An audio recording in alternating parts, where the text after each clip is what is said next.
Depois de tudo que aconteceu em Red Dead Redemption 2, eu resolvi fazer uma coisa diferente. Em vez de eu sair por aí fazendo missão, roubando ou matando, eu decidi voltar, mas não para continuar a história, e sim para encerrar o final dela de verdade. Hoje, eu irei ir atrás das lápides dos nossos companheiros que ficaram pelo caminho em nossa jornada pelo Velho Oeste. Cada um ali teve uma história, um papel dentro da gangue, momentos que marcaram o jogo inteiro. E hoje eu vou passar por cada um deles, relembrar quem eles eram, o que fizeram e como tudo acabou. Porque no final não é sobre o que aconteceu, é sobre o que ficou.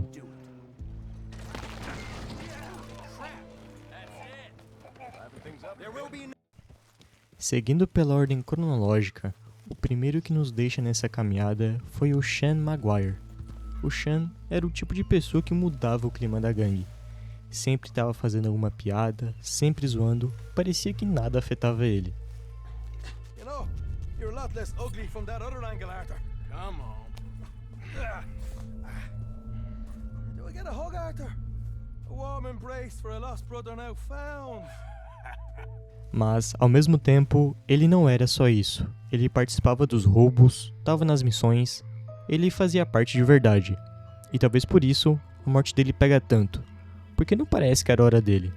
A morte do Sean foi do nada, no meio de uma conversa. Um tiro e acabou, sem aviso, sem reação.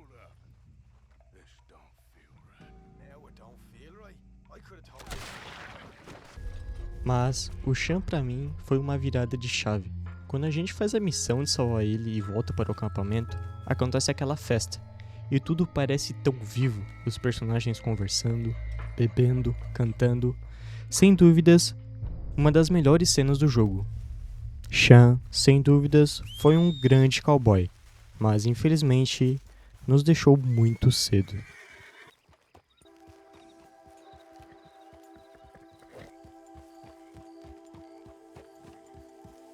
Seguindo a nossa ordem, temos Kieran Duffy. Para falar a verdade, eu acho que ele nunca teve um lugar de verdade. Ele era um Driscoll, um inimigo da gangue. Em uma missão, a gente captura ele e ao longo do tempo ele foi se mostrando útil para a gangue. E aos poucos ele foi começando a ajudar no acampamento. Mas mesmo assim, ninguém nunca conseguiu confiar nele. E assim mesmo ele tentou. Ele sempre ajudava, cuidava dos cavalos, ele só queria pertencer.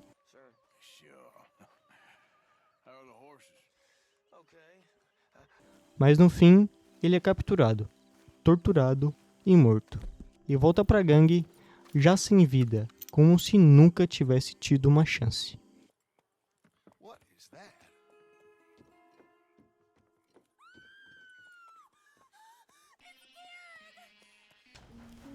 E assim, mais um companheiro ficou pelo caminho em nossa jornada.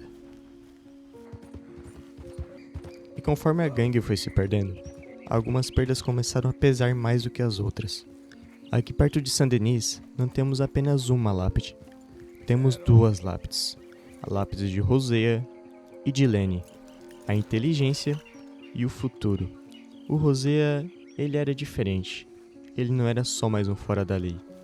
Ele era o cara que mais pensava. Enquanto o Dutch sonhava alto demais, era o Hosea que mantinha os pés no chão. Ele viu o que estava acontecendo. Viu que aquilo não ia acabar bem. Mas mesmo assim, ele ficou. E no momento que tudo começou a desmoronar, ele foi o primeiro a cair.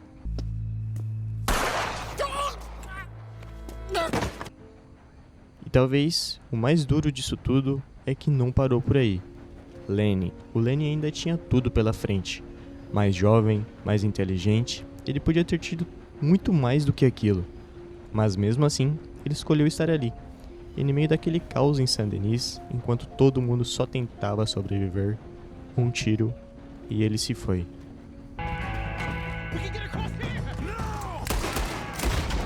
Em questão de minutos, a gangue perdeu a cabeça e perdeu o futuro.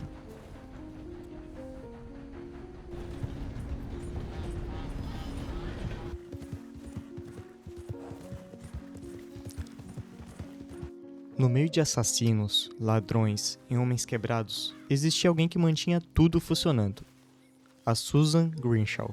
Ela não era mais gentil, nem a mais amada, mas talvez fosse uma das mais importantes. Dentro da gangue, cada um tinha um papel. Alguns lutavam, outros roubavam, mas a senhorita Grimshaw, ela mantinha a ordem. Era ela que acordava todo mundo, quem cobrava o trabalho, quem garantia que ninguém ficasse parado. Ela organizava comida, tarefas, disciplina. Sem ela, o acampamento não funcionava. Mas, com o tempo, tudo começou a mudar. A gangue começou a se perder.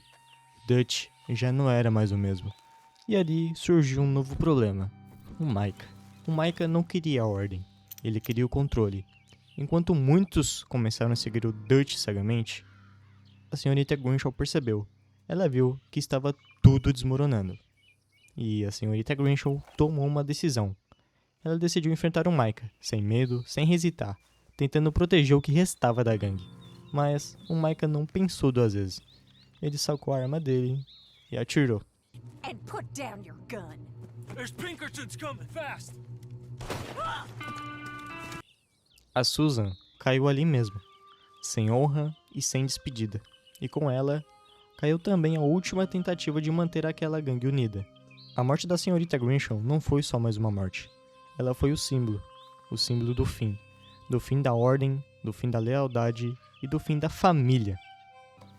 Ela nunca foi a mais querida, mas era necessária. E quando ela se foi, tudo desmoronou. Porque às vezes, quem mantém tudo de pé é quem ninguém percebe, até ser tarde demais.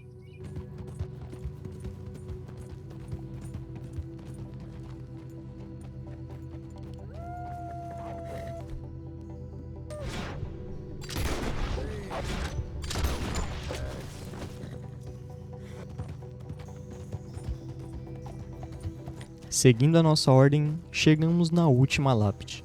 A lápide de Arthur Morgan, o personagem principal da história de Red Dead Redemption 2. A história de Arthur começa quando ele era muito jovem. Ele foi acolhido por Dutch.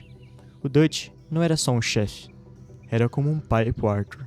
E o Arthur cresceu acreditando em tudo que ele dizia. Liberdade, lealdade, um mundo sem regras. Mas essa liberdade sempre teve um preço. Arthur roubava, matava, intimidava, não porque gostava, mas porque era o que ele conhecia. Ele não se via como um vilão, ele só estava sobrevivendo. Com o passar do tempo, o mundo mudou. A era dos fora da lei estava acabando, e a gangue começou a cometer erros. Planos que davam errado, pessoas inocentes morrendo, e o Dutch começou a mudar. Ou talvez ele sempre tenha sido assim. O Arthur começou a perceber que algo não estava certo. Mas ele continuou, porque lealdade sempre foi o que ele teve. Então, vem um momento que muda tudo na história. O Arthur descobre que está com tuberculose. Naquela época, isso era uma sentença de morte. E, pela primeira vez na vida, o Arthur para. Ele começa a pensar sobre quem ele foi, sobre as pessoas que machucou, sobre tudo que ele fez sem questionar. A doença não destrói só o corpo dele, ela abre os olhos dele. O Arthur começa a enxergar a verdade. Ele percebe que o Dutch não é o homem que ele acreditava, que a gangue já não é mais uma família, e principalmente que ele passou a vida inteira fazendo coisas erradas. E o pior, não dá pra voltar atrás. Esse é o peso que o Arthur carrega. O arrependimento não vem com a solução, vem com a dor. E ele sente isso em cada momento. Mas o Arthur, ele não desiste. Mesmo sabendo que vai morrer, ele decide mudar. Ele ajuda as pessoas, protege inocentes. Isso é a sua redenção. Não apagar os erros, mas fazer o certo, mesmo sabendo que não vai viver para ver o resultado. Arthur também tem um dos melhores diálogos do jogo, onde que ele fala com a freira sobre seus atos, sobre seu passado e sobre estar arrependido de tudo. Sem dúvidas, um dos melhores diálogos do jogo. And everything makes sense. You're too smart for me, sister.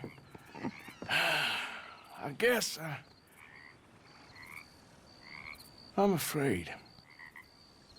Mas no fim, tudo desmorona. A gangue acaba, o Dutch perde completamente o controle e o Micah revela quem realmente é. O Arthur, já fraco e doente, enfrenta o seu último momento. Sem força, mas com clareza. Ele não luta mais por dinheiro e nem pela gangue. Ele luta pelo que é certo.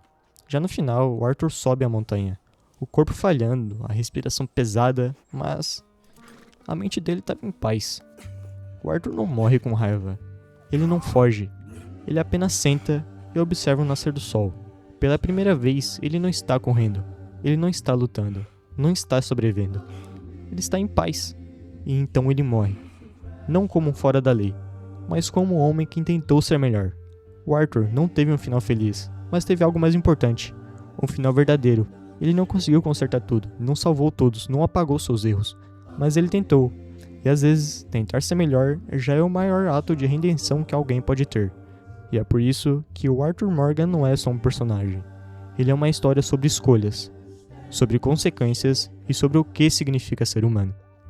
O vídeo de hoje vai ficando por aqui. Se você gostou do vídeo, deixa um like aí e se inscreve. Comenta também o que vocês querem ver nos próximos vídeos. Muito obrigado e valeu!